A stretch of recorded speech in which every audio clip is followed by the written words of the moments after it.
Tudo bem, pessoal? Sala de professores do CETEC, chegou mais um professor para esse nosso bate-papo aqui da sala, professor Zé Moreira. Já tem cumprimentos na internet, eu já vi dizendo, Zé, gabaritei, certo raciocínio lógico. E o Zé veio para cá exatamente para comentar conosco as questões e nos falar se tem alguma questão também passível de recurso, enfim, a gente pode analisar, analisar a prova. Eu te perguntaria, Zé, assim, inicialmente no geral, o teu ponto de vista, o que eu perguntei para o Marcelo também, para os outros professores, né? O que tu achou? Difícil, médio, dentro daquilo que se esperava, alguma surpresa? Olá, pessoal. Prazer, Paulo, estar aqui com a turma toda. Eu diria assim, ela é uma prova que ela mostrou uma característica interessante. Ela privilegia o aluno que pensa. O aluno apavorado, né, poderia se complicar até mesmo nessa prova. Eu penso que o nosso aluno estava preparado para bem mais do que isso. Ele estava preparado para bem mais. Mas é interessante que o aluno, por exemplo, na número 1, o aluno aquele que vinha ou com decoreba ou com fórmula, e se ele se apavorou, ele já não conseguiu. Todas elas usou, na verdade, foi raciocínio lógico, praticamente não foi matemática. Né? Se nós fosse calcular, o mínimo tem de matemática, tem muito, como falou o Marcelo, de interpretação e de raciocínio lógico. E, portanto, eles poderiam ter feito isso exigindo raciocínio, mas ainda apertando mais. Para quê? Para tirar fora aquele aluno que acha que consegue comprar em farmácia. Se o aluno não sabe pensar, ele não vai ir bem. Então eles deram um sinal para o aluno que se prepara também para outros concursos, né? Olha, é melhor fazer aquela regra do maior esforço. É melhor tu aprender a pensar do que achar que com uma decoreba ou com uma fórmula mágica tu vai bem. Então a primeira característica dessa prova foi isso, que ela foi mais raciocínio. O aluno que pensou, se ele fosse calmo para a prova, mesmo que não tivesse dado muito, mas se ele conseguisse pensar, ele iria bem. Eu diria que, claro, como foram só 5 questões, e poderia ter sido mais apertado um pouco, pelo menos em termos de edital, tinha muito assunto para ser cobrado, então, mesmo o aluno que foi bem, daí a pouco tem aquele problema que vários vão bem também, né? Que se alguém foi mal, tudo bem. Na saída da prova, alguns disseram, mas eu não li, não deu tempo, eu achei que era difícil. Então tem aquele componente emocional, que só quem estuda, assim, digamos, quem lê com calma, consegue ir bem. Então eu diria que ela teve uma característica de evitar o aluno que decora e privilegiar quem sabe interpretar, como falou o Marcelo. É isso aí. Zé, a questão 56. Vamos comentar ela? Vamos. Essa aí é tipicamente isso, né? Digamos que o aluno não estudou, né? mas consegue interpretar o texto. Então ele consegue, baseado num conhecimento mínimo de quem tem o nível médio, né? Fazer até por contra-exemplo, ou seja, ele facilmente descobre, né, que uma situação em que aquilo não é verdade. E aí ele consegue analisar que não é possível que a 1 seja verdadeira, nem que a 2, nem que a 3. Então, nenhuma é verdadeira. Não precisa entrar, quer que eu entre e justifique matematicamente? Como tu achar que deve fazer, Zé? Eu posso explicar? Não, eu não sei o nosso tema, mas assim, ó. Não, tem bastante tempo. Tá, então tá. P é par, C e somente C. E aí tem outro detalhe, ó. Eles deram, na verdade, uma ênfase naquele curso clássico de raciocínio lógico que a gente chama, que se usa em muitos concursos e que eu sempre chamo que existe um pouquinho de teoria. O C e somente C identifica isso. Particularmente aqui no CETEC, no curso que a gente deu, como falava também em figurinhas, sequências e tudo aquilo, nós não fizemos aquele curso completo, mas sempre procuramos fazer essa questão da dedução, da inferência, né? Mas o aluno que, além do curso que a gente fez, tivesse já, como aprende português, fizesse aquele curso clássico de raciocínio lógico, ajuda muito na interpretação. E daqui a pouquinho eu vou falar, no fechamento eu vou falar sobre isso, fazer todo esse comentário. Tudo bem. Então, somente se caracterizaria uma bicondicional, mas no caso não precisa o aluno saber que isso é bicondicional. Então, se somente se os números da multiplicação são pares. Não, um produto para ser par não precisa necessariamente que os dois sejam pares. Então, por exemplo, 3 vezes 4 é 12 e um deles é ímpar. Então, só do aluno ver esse contra-exemplo já elimina a afirmação 1. Ela não pode ser verdadeira porque eu consigo rapidamente vasculhar no meu cérebro que se eu multiplicar 3 vezes 4 vai dar 12, que é par, mesmo sendo um deles não sendo par. Então aí o aluno já, né? Mas ele não pode se assustar com P, com S, né? É isso que entra muito. Então a primeira estava errada. Depois assim, para P ser ímpar é suficiente. E aí de novo, nos nossos cursos, Paulo, a gente fala o que é necessário, o que é suficiente, né? Então assim, ó, para que P seja ímpar é suficiente que na multiplicação um dos números seja ímpar. É necessário, mas não suficiente. Porque na verdade, para que o P seja ímpar, é necessário que um seja ímpar, mas não precisa os dois serem ímpares. Né? Então, por exemplo, para dar 21, digamos, para dar, para que seja ímpar, é suficiente que um dos números seja ímpar. Não, 1 vezes 4 é 4. 1 vezes 4 é 4. Ele não é ímpar. Então o aluno rapidamente percebe que 1 vezes 4 ele não vai dar um produto ímpar. Consegue acompanhar? Consigo. Né? Sim. Então não é bom, já vi que não é. Então, porque não, é necessário, porque é necessário para dar ímpar, mas não é suficiente. Suficiente é quando, tendo um ímpar, já daria ímpar automaticamente. Por exemplo, você tem o número 0, o resultado vai ser 0. É suficiente que exista um 0 para que o produto seja 0. Então, suficiente significa que aquilo ali já é suficiente, não precisa mais nada.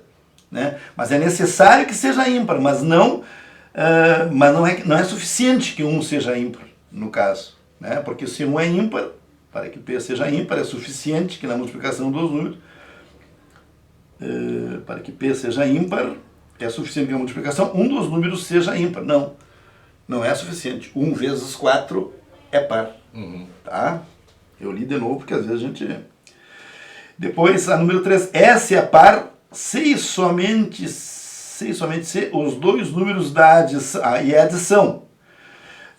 Não, porque tu faz 3 mais 5, dá 8 e os dois são ímpares.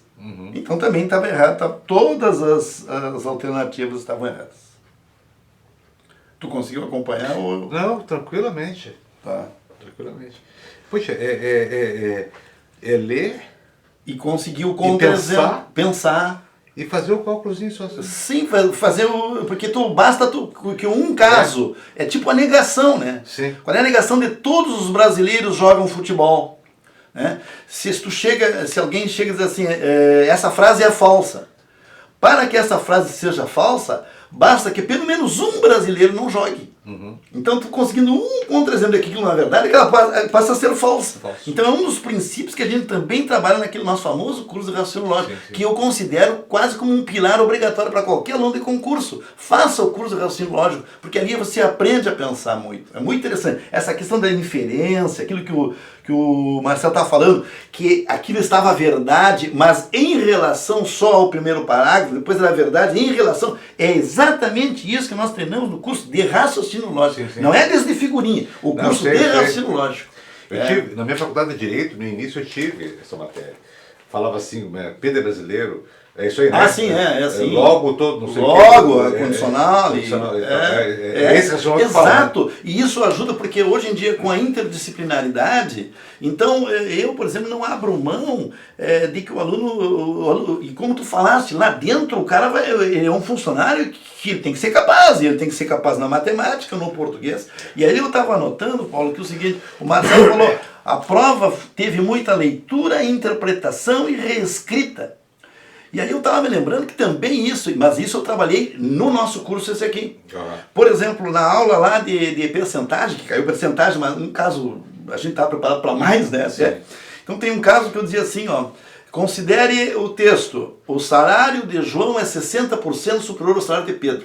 Reescreva reescrevo esse texto mantendo o sentido, que foi exatamente o que foi cobrado em português. Então, olha só, se o salário de... Isso a gente ensinou, não caiu.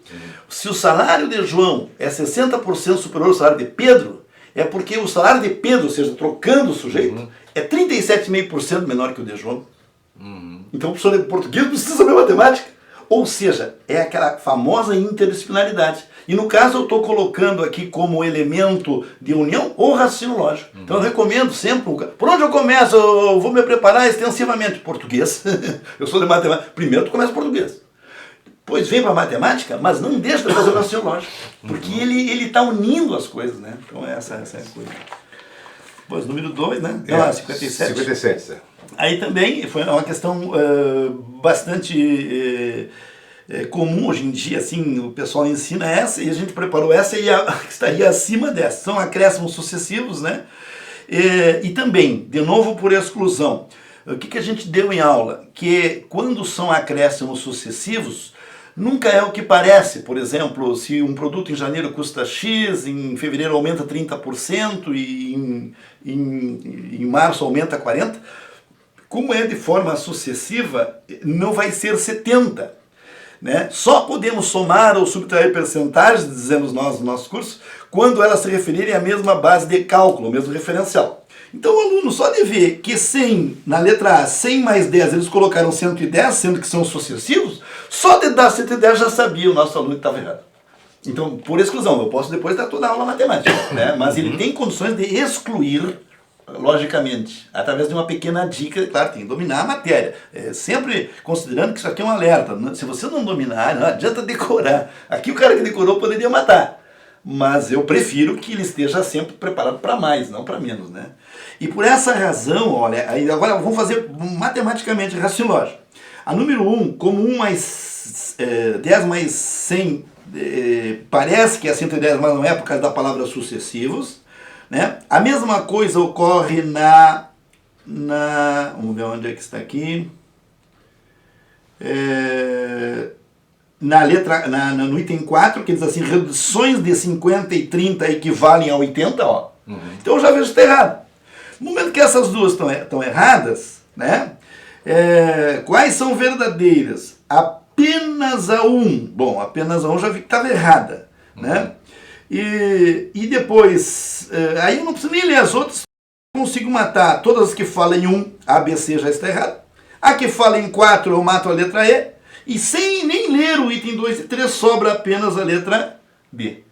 Então isso assim com um mínimo de raciocínio lógico, na verdade, né? Mas é uma questão interessante que o aluno domine o porquê disso, que é a base do juro composto, na verdade, né? Juro composto são acréscimos sucessivos. 57, Dinamarca, então. Dinamarca. Sem discussão, mas é. Sim. Não tem discussão.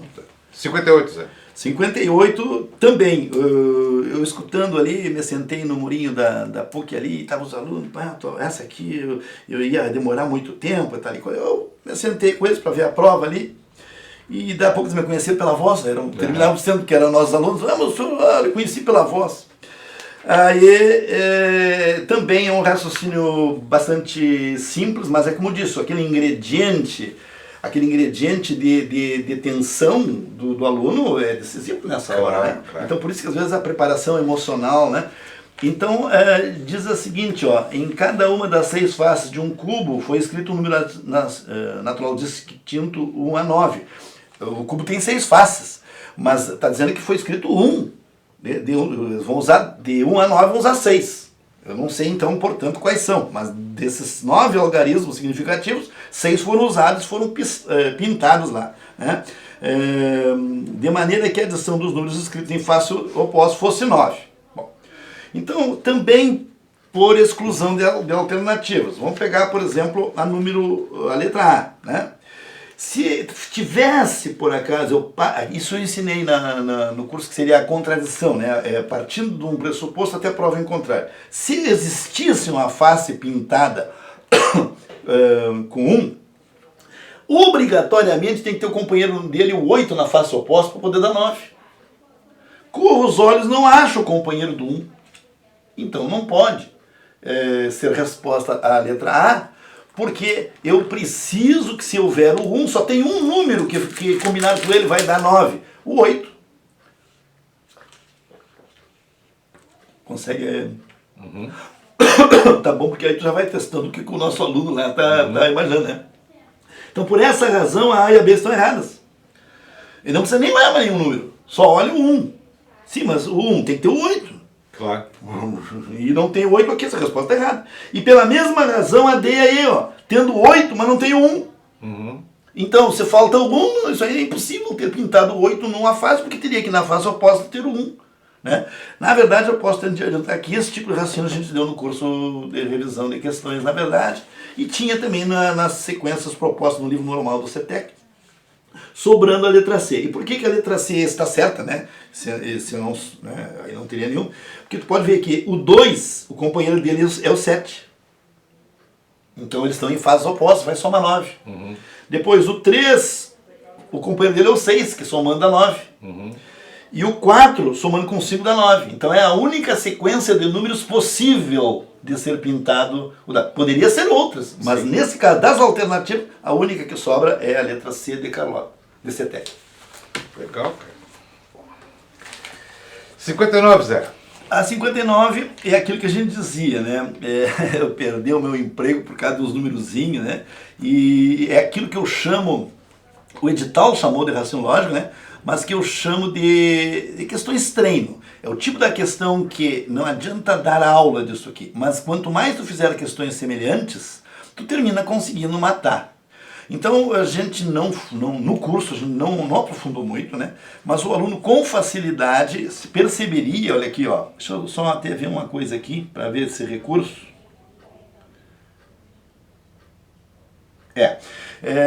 Eu vou primeiro explicar aqui, depois eu faço um comentário. Tá. Então assim, ó, 3 mais 4 dá 7, que é o terceiro termo. Né? Aí pega o 7 e soma com o anterior dele. Dá o 11. 11 mais 7 dá o 18. 18 mais o anterior dá o 29. Então, por lógica, agora como é que eu construo o próximo? 29 mais 18, que é 47. Né? E depois 47 mais 29, que vai dar 76, letra B de Brasil. E aí eu tive ali, né, a tristeza de constatar que um aluno fez tudo certinho e errou a soma. Ele fez 9 mais 7 e fez a média, botou 8. Em vez de fazer 9 mais 7, 16, por isso que eu treino aquela parte básica lá do nosso curso, desde somar, a tabuada da soma, não é a tabuada da multiplicação, é a tabuada da soma. Sim, da soma. Né? Então, na verdade, ele acertou todas, menos essa. E ele acertou o raciocínio, mas não teve sucesso no finzinho, chutou para fora. Né? Então, então a resposta letra B, deu para... Deu, tá? Perfeito. Eu ia comentar o seguinte, ó, aqui, ó, quem quisesse... Né? Na verdade é assim, ó, o enunciado deveria ser, não é que houve um padrão, a partir do terceiro termo teria que ter tido essa ressalva, na sequência, considere, primeiro que é perigoso falar da sequência, mas tudo bem, né? Nessa sequência aí, né? Poderia ser nesse conjunto de números, enfim, tudo bem, não vamos combater muito isso, mas que foi utilizado um padrão. Não, foi utilizado um padrão a partir do terceiro, porque o primeiro não sabe como é que ele chegou, nem o segundo também não tinha padrão nenhum. Tu pode ver que o segundo é o quê? 3 mais quem? Pois é. Entende? Então, eles, para não levarem chumbo nas costas, deveriam ter dito, a partir do terceiro elemento, se existe um padrão de construção. Mas eu não creio necessário, sabe? Entrar. Mas se alguém quiser, né, poderia, né, meio que reclamar disso aí. Né? Não existe um padrão, e sim um padrão a partir do terceiro termo. Tá?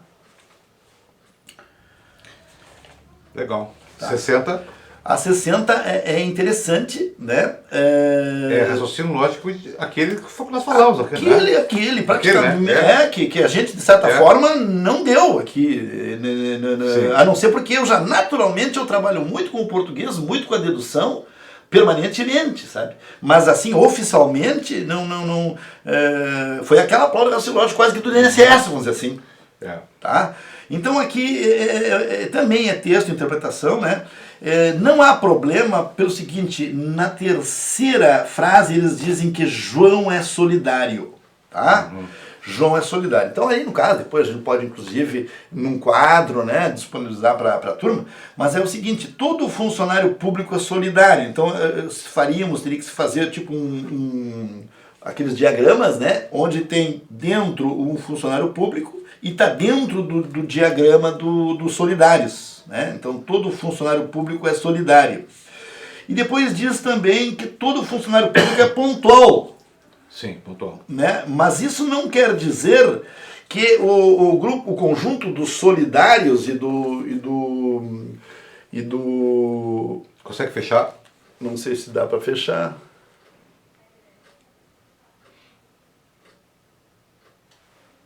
Né? Não quer dizer que o pontual seja o mesmo grupo dos solidários. Entende? Então, com essa alternativa, né, baseado nessas verdades, dessas premissas, inclusive, então, uma premissa, João é solidário, né? Podemos concluir, João é funcionário público. Né?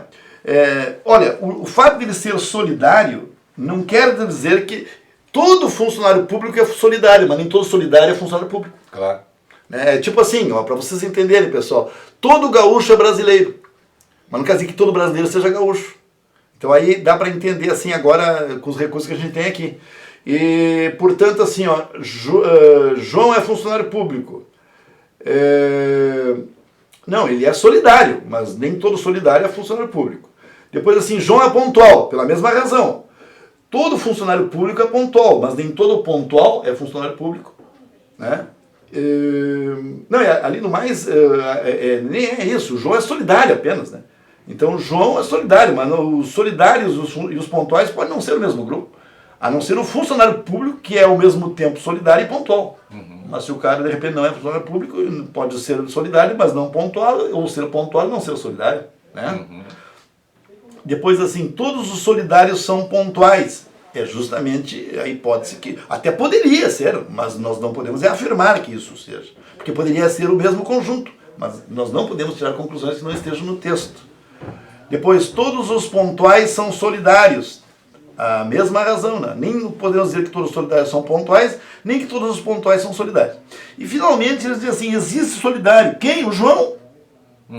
O João é solidário. Então existe sim o solidário. Ficou um pouco estranho, mas a maioria dos que eu entrevistei, vamos dizer assim, conseguiu chegar na letra E. Mas também teve aqueles alunos que se apavoraram com essa situação aqui. Mas ela está tranquila, né, Zé? Sim, eu queria dizer que a prova ela foi uma prova tranquila, pelo fato de ser poucas questões, então há aquele problema de que os alunos muitos vão empatar, né? Então por isso que eu sempre digo, parece que eu estou indo contra, pessoal, eu prefiro as provas difíceis, que tenha questões difíceis, médias e fáceis, e também um número maior de questão, porque senão às vezes o empate é muito grande entre os alunos. Né? Mas ela se baseia na leitura, então ali na saída também da PUC, no caso a gente está, mas realmente aprender a pensar é importante sim. Então nessas horas que a gente percebe, mas dentro disso dá para dizer que foi uma prova, como tu falaste, uma prova tranquila. Só que essa foi tranquila, a próxima... mesmo que não fosse tão tranquila, digamos, se a gente seguir nessa linha de preparação, vai conseguir ir bem também. Então eu acho que eu diria que a gente acertou assim, a preparação. Lamento que a banca tenha pedido tanta coisa de matemática, não perguntou.